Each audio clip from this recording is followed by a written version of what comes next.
So thanks for joining me again. Today I'm going to do a story about one of my dreams, or I guess a couple of my dreams. And so in my dreams, like I've said before, one common thing in my dreams was Satan was really fighting me to make me think that my wife.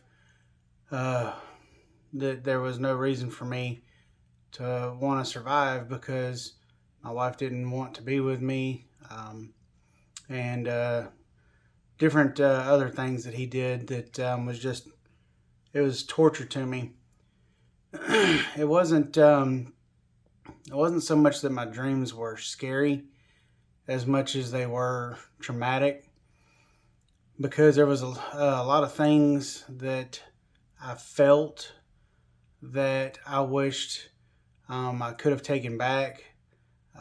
He made me feel like there was things that I did, decisions that I had made, um, that cost me my wife, cost me my kids, and I just so it was more of a traumatic feeling.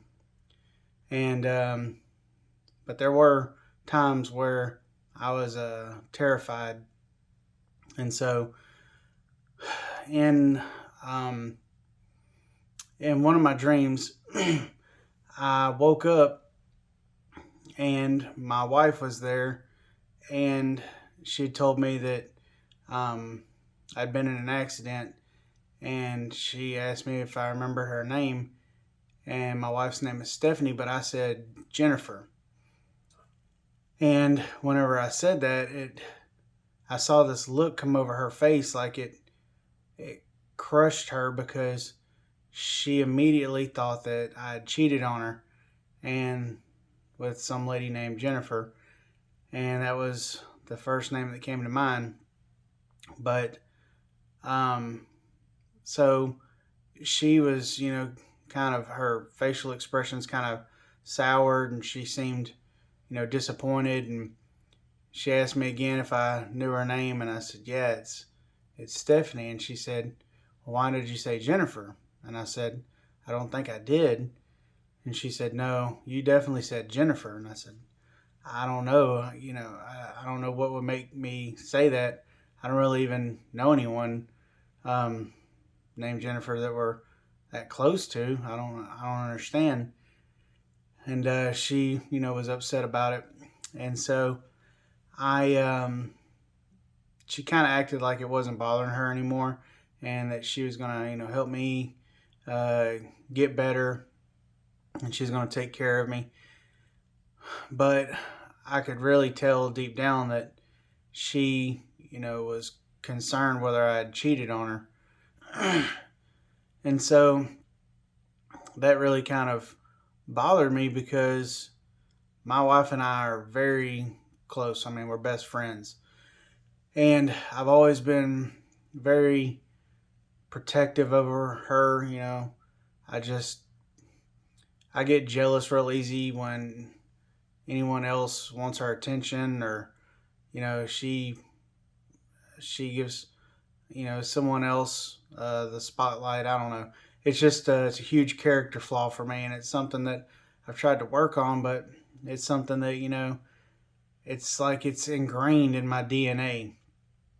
And I don't know if it's because when I was a kid, my parents got divorced, and something about that made me feel like whenever I got married, whenever I found the one, that I wanted to spend every waking moment with them, and I didn't want to be, you know, uh, I didn't want to be second class to anyone in their eyes. So it really bothered me that she felt like maybe I'd cheated on her, because that was never, you know, never even a concept that had come into my mind. But um, so she sent me to the hospital, and it's like a rehab facility. And so I wake up and I'm in this facility, and it's raining outside. It's kind of dark. The lights are off in my room, and it's daytime, but it's kind of dark, almost like a dusty look through the room, almost foggy like. And so I come to, and I don't really know where I'm at or how I got there. And this nurse walks in the room, and she starts talking to me, and she says, "Oh, well, you're Stephanie's husband." I said, "Yeah, how do you know Stephanie?" And she says, "Oh, I follow her on Facebook. She's so sweet. Um, her school has taken up donations for me and my family before, and sent it out to us. She's such an amazing person, and I adore her." And I was like, "Yeah, she really is an amazing person." Um, but let me ask you, where am I at? And she says, "Oh, you're in a hospital of whatever." And she says the name, and I can't really understand the name. And I said, "Well, okay, but where am I at?" And she says, "Oh, well, you're in Bangkok." And I said, "Like Bangkok, Thailand?" And she says, "Yeah, this is one of the best facilities for rehabilitation, and your wife, she had you sent here." And I said, "Well, I need to talk to her." And because I just couldn't believe that my wife would have me sent so far away from her, even if it was, the best facility in the world. I couldn't believe that she would send me there without coming with me. And so I started having, a lot of anxiety, and she was trying to calm me down. And she's like, "Hang on, she's like, I'll get this iPad going, and we'll FaceTime her." And I was like, "Okay." So she starts messing with this iPad, and she's trying to, get in touch with her, like Skype her. And so she asked me to help her with the stand, and I was in bed. Actually, I was sitting up in like one of those chairs that they have in the room, but I was paralyzed from the waist down. So I still, at this point, don't know, what accident I was in, and I don't know what the extent of my injuries are. It was just kind of like I was talking to my wife, and then I went to sleep, and I woke up, and I'm in this room now, and this is happening. And so she says, "Well, I'll be right back. I gotta go. This thing's not working right. Let me see. Maybe I'll find you a different tablet. I'll be back." And so I fell back asleep, and when I came to, there was across the room on the shelf, there were these two bags, like bags, that you get at the grocery store that they put your groceries in, and each one of them looked like it had a severed head in it. And I was kind of panicking because I thought, why is there severed heads in my room? And so I'm hitting the nurse call button, and just drilling this thing, kind of having a panic attack again. And so the nurse comes in my room, and she's like, "What's the problem?" And I was like, there's these two bags over there on that shelf, and they look like they have heads in them. What is that?" And she's like, "Where?" And I said, "Right there." And I pointed at it, and she says, "Oh, that's just a gift that someone gave you." And she goes to walk out of the room, and I was like, "Wait a second. Why would someone give me severed heads?" And she started laughing. She says, "Oh, honey, those aren't severed heads." And she goes over to the bag, and on top of the bags, there was like a box of cookies. So someone had sent this to me, and it was like one of them was like a gallon of milk, and the other one was a motorcycle helmet. And so then I'm thinking, well, maybe I was in a motorcycle accident, and that's why someone sent me a new helmet.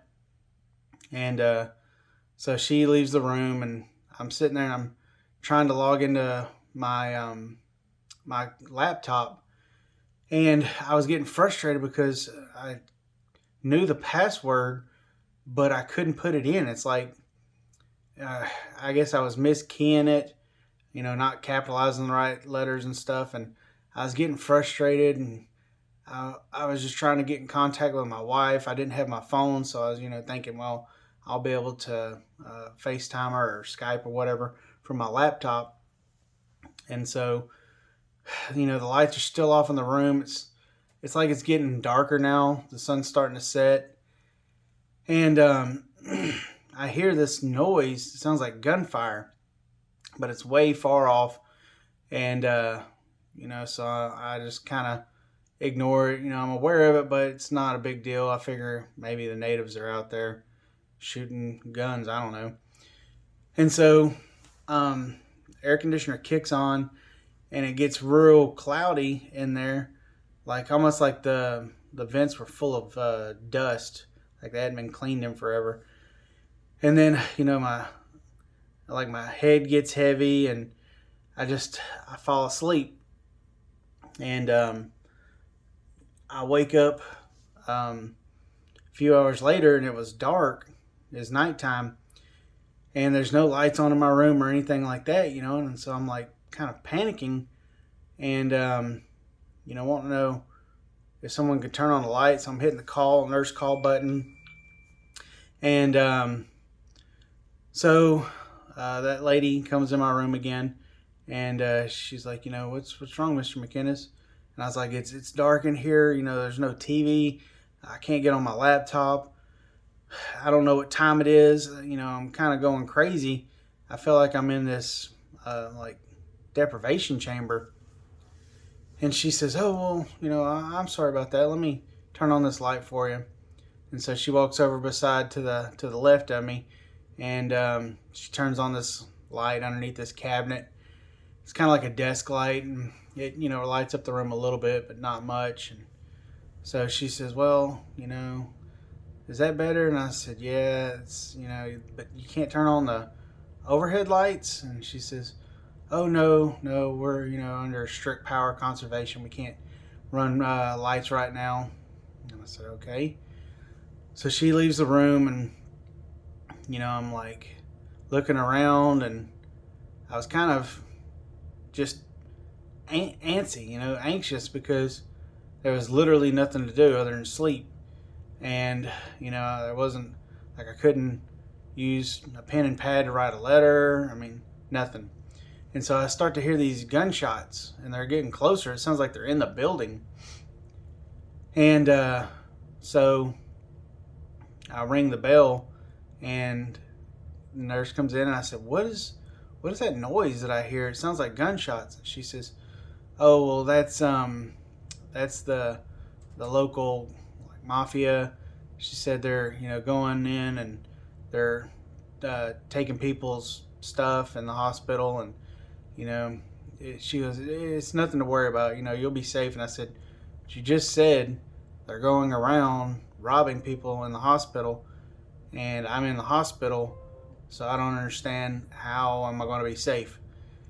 And she's like, because you don't have anything of value, so they're not going to bother you. And so I hear them, and they're like, she leaves the room, and I hear them. They're like, you can tell it's closer, like they're a floor or two down. And then they come up to my floor, and I can hear them kicking in doors, and speaking in Taiwanese, and I'm kind of panicking, because I can tell that any minute now they're fixing to kick in my door. And so I just act like I'm asleep. I play possum.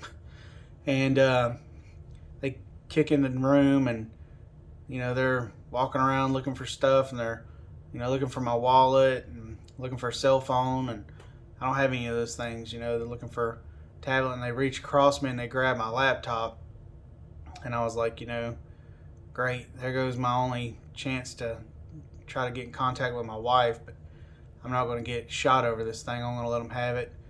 So they leave, and they go into the next room, and then I hear them, firing off rounds. And so I don't know if someone was trying to resist and they killed them, or if they was just trying to intimidate someone. I don't know, but luckily, in my position, I didn't get shot or anything. And so air conditioner kicks on, the room gets, kind of dusty again, and I fall asleep.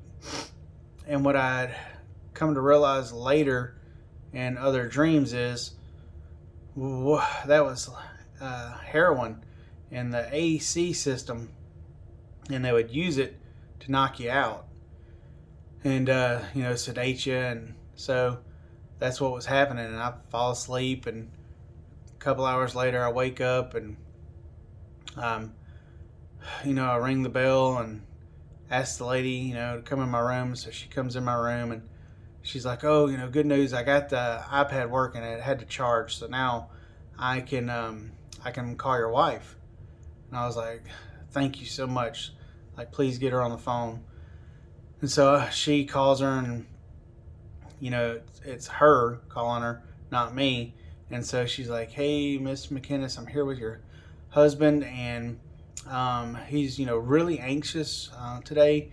We're doing everything we can to calm him down, but he's just not really responding very well. He's asking where you are.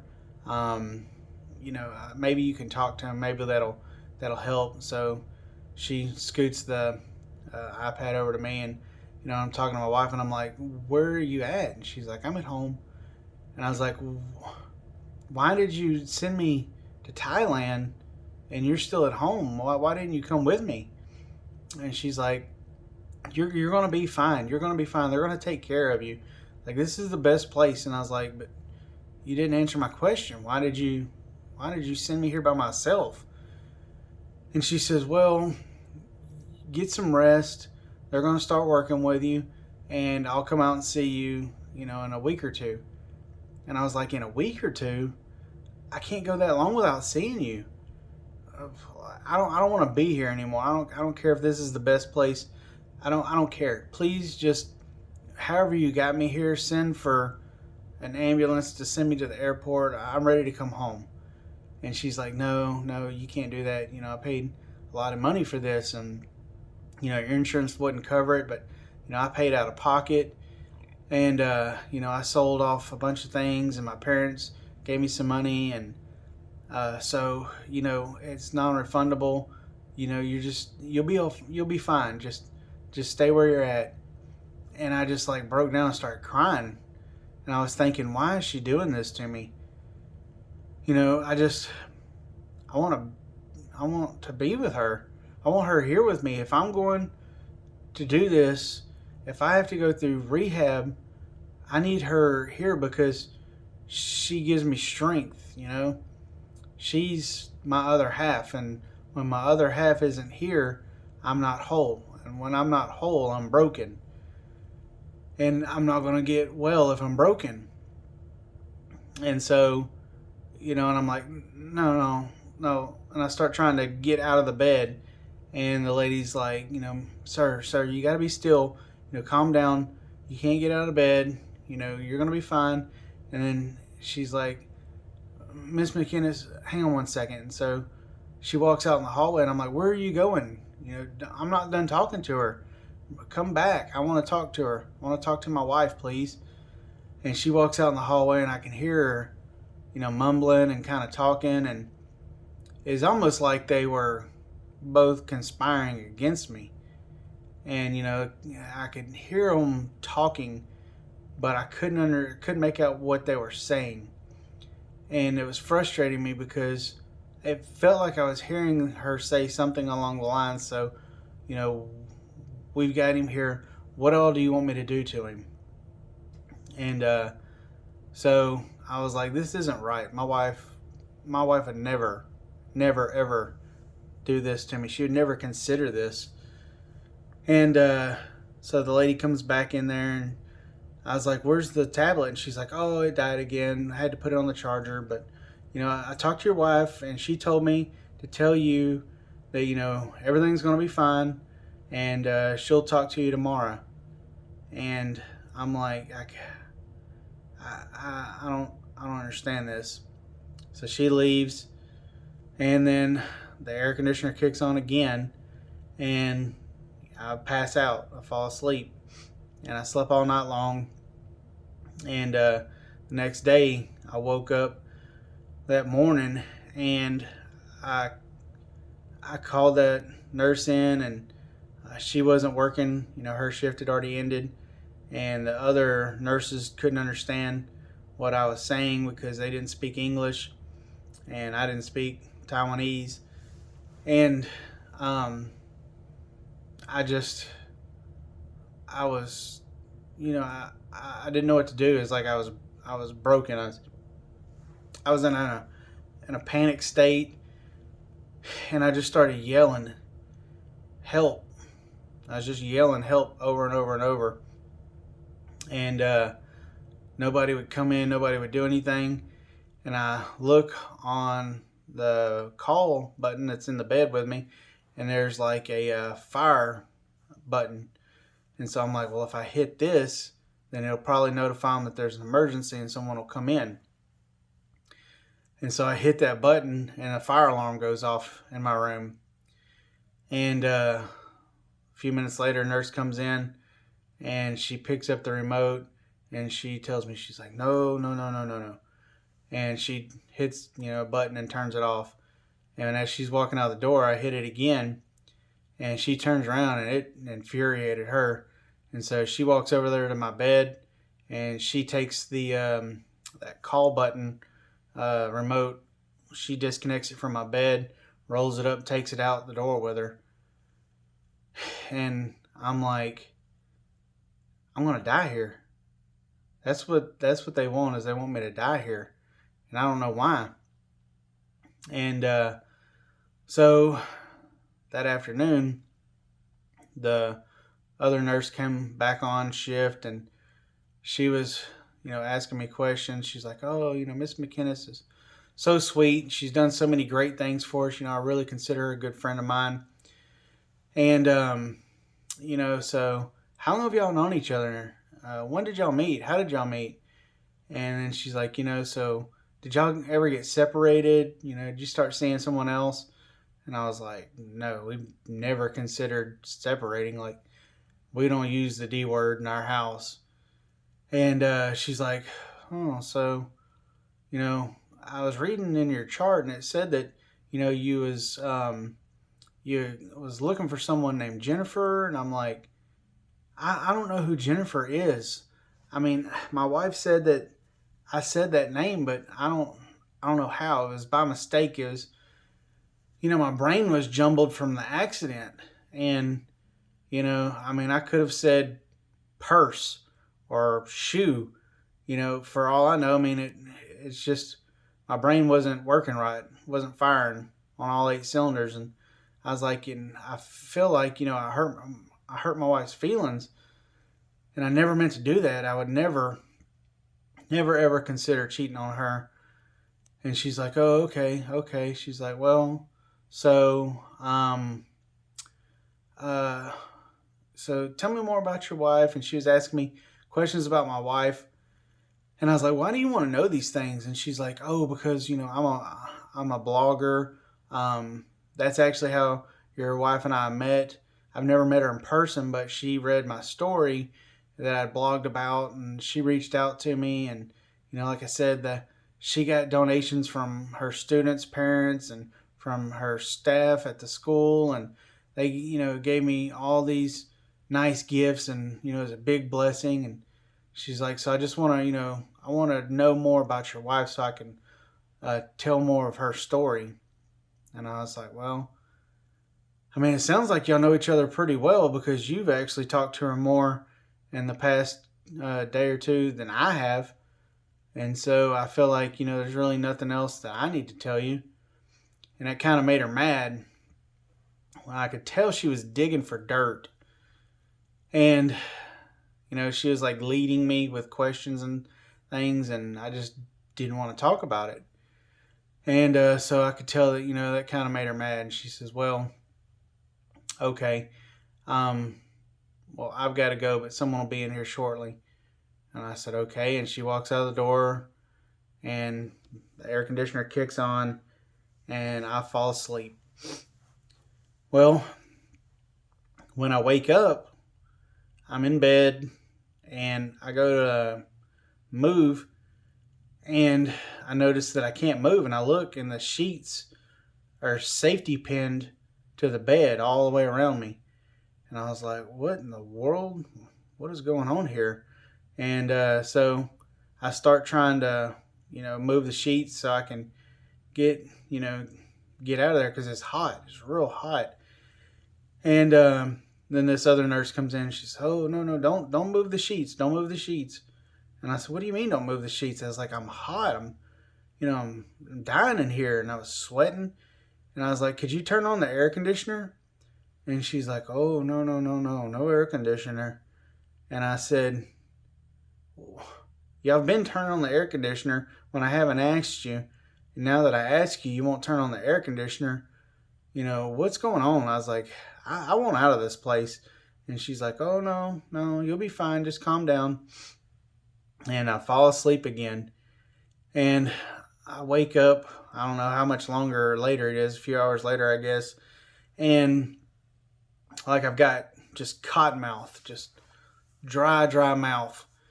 And I don't have the bell. They took the nurse call button off my bed. So I start, yelling and asking for help. And the nurse comes in and she says, "How can I help you?"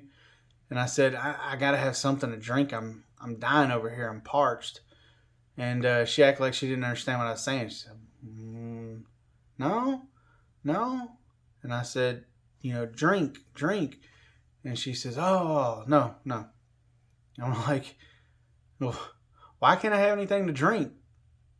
And she says, "Okay." And I said, "Okay." And she leaves the room and I'm thinking, oh, great. She's going to go give me something to drink.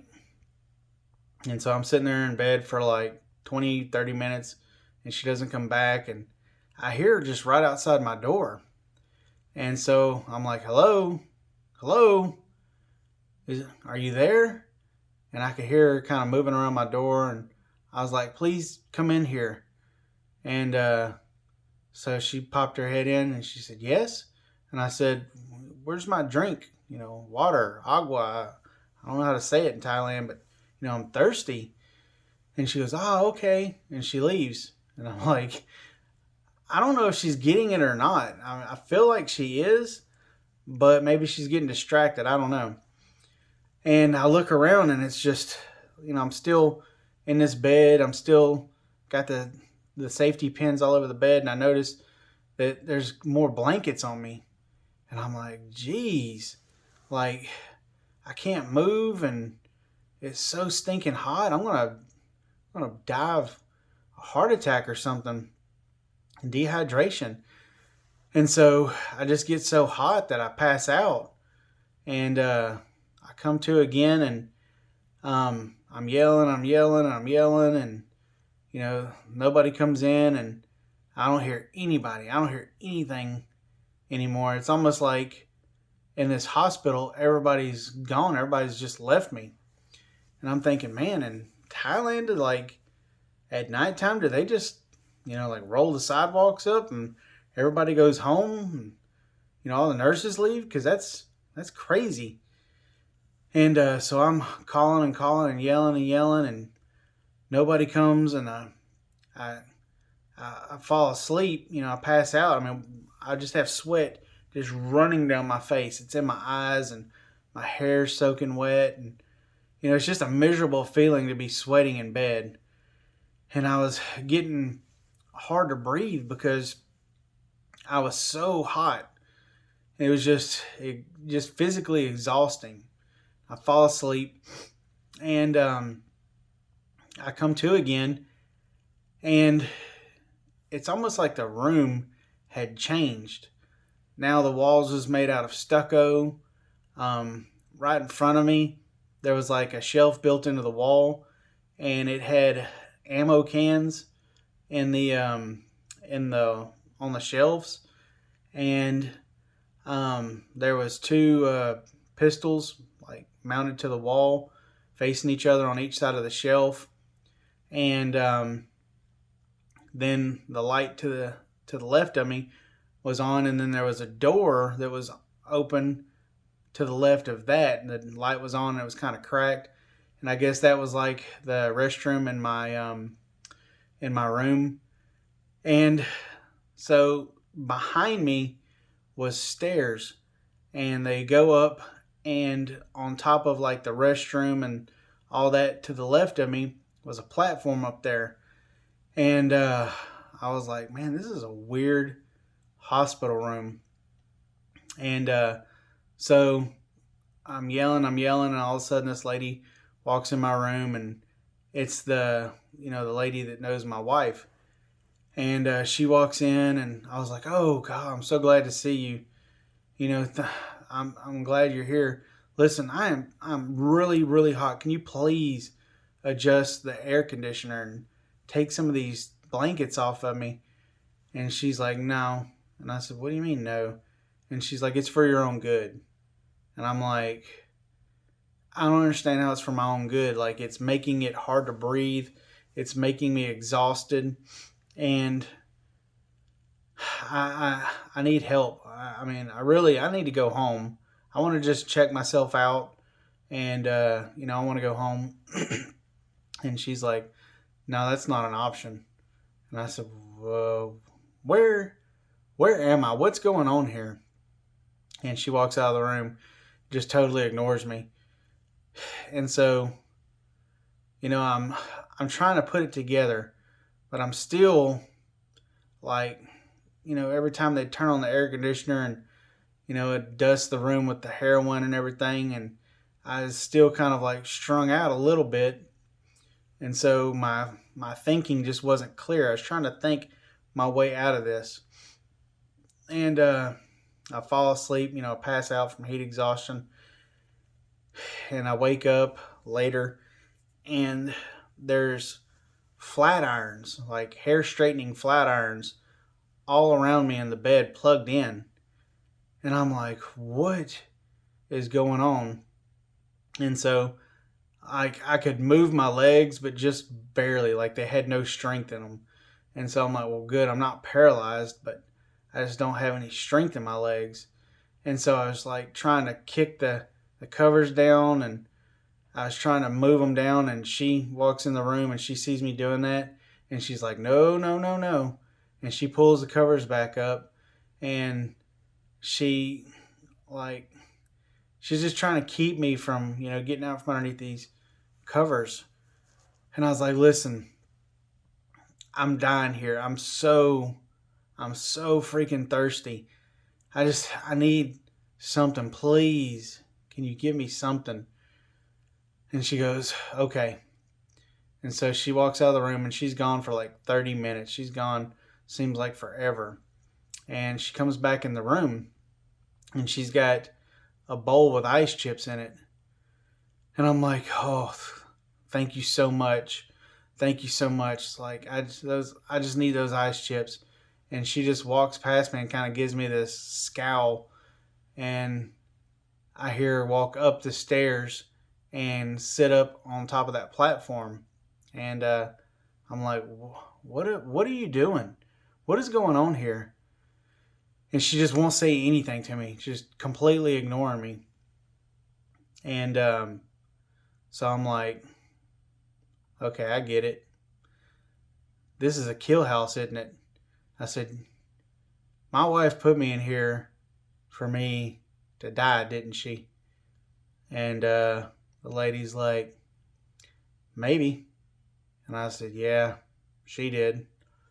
And I was thinking, it gave me chills, because I was thinking, if my wife, the person that I love the most on this earth, the person that I have been willing to forsake anybody for, doesn't love me back the way that I love her, and is willing for me to die, maybe she's wanting insurance money, life insurance money.